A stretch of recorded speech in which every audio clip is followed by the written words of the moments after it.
For those of you who don't know me, I'm Daniel, Jason's school friend. Woo!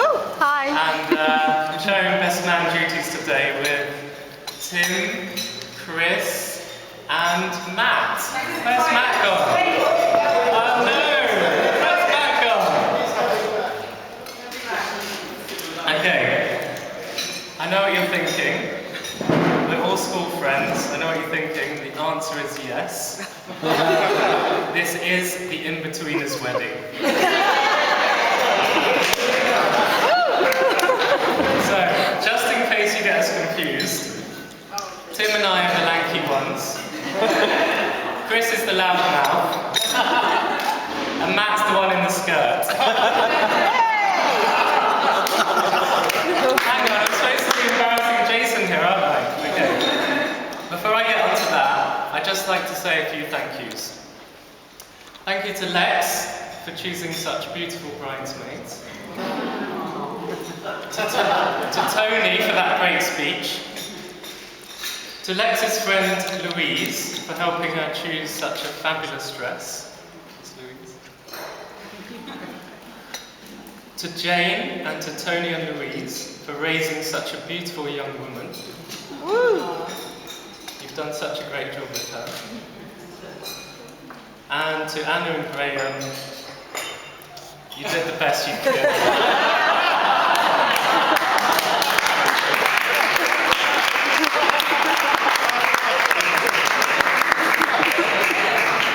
Jason and Lex, they love travelling. They've been all over the world. Lex, she's always wanted to go to Iceland. So you might think they'd be jetting off to Reykjavik tonight to start their honeymoon. Well, you'd be wrong. We went there for the stag do. A typically debauched trip filled with pranks, strippers, and humiliating costumes. It was not. No. It was a much more refined affair. Picture this, if you will. 8 grown men, wearing Speedos, sitting in a hot spring, in the middle of nowhere, listening to Jason question and explain the internal workings of a geezer.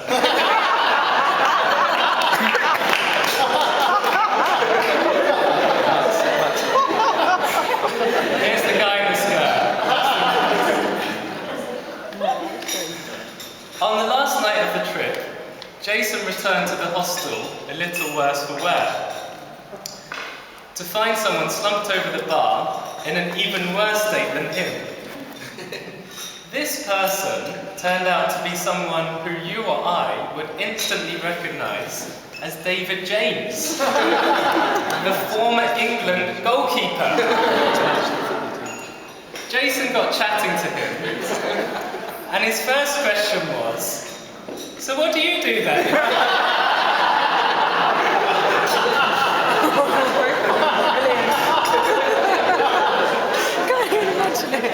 That didn't go down too well. Upon David James finding out that Jason was a lawyer, he accused him of lying for a living. I thought, what rubbish, David.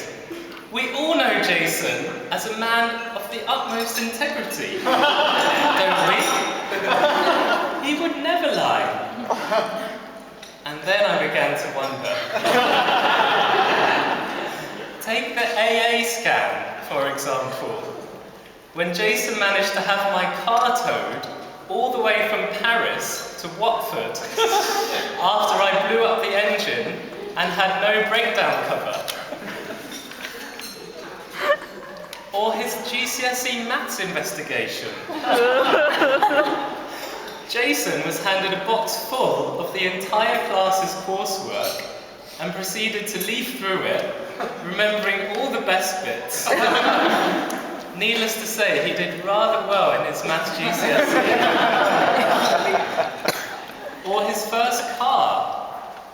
A white Peugeot 205 hot hatch with great big alloy wheels. So big, in fact, that whenever someone sat in the back, the wheels scraped on the wheel arches.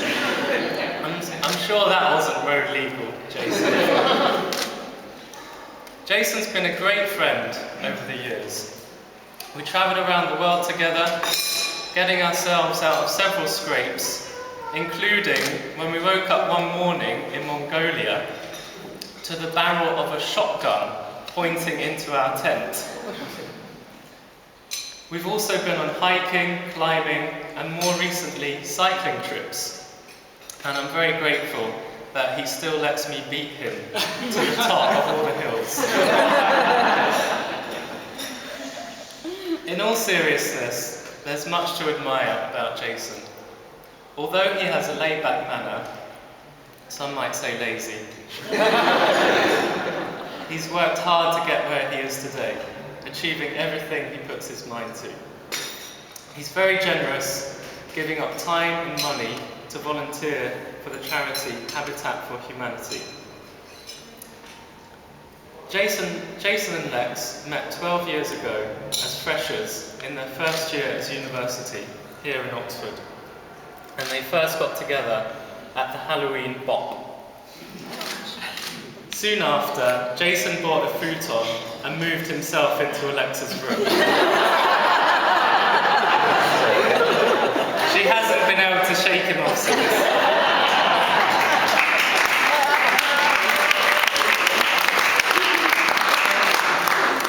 It's a testament to the strength of their relationship that they have stayed together all this time and that they have endured the good times and the bad. And on that note, I would like you to join me in wishing Jason and Lex every happiness for their future together. So please raise your glasses and toast the happy couple. Jason and Alexa. One last thing. I know that Jason, being a lawyer, is becoming rather litigious. So on the advice of my legal team, here's the disclaimer. This speech may or may not have been a work of fiction. Any similarity to real persons called Jason, open brackets, married or otherwise, close brackets, places, events, or other material is coincidental and unintentional.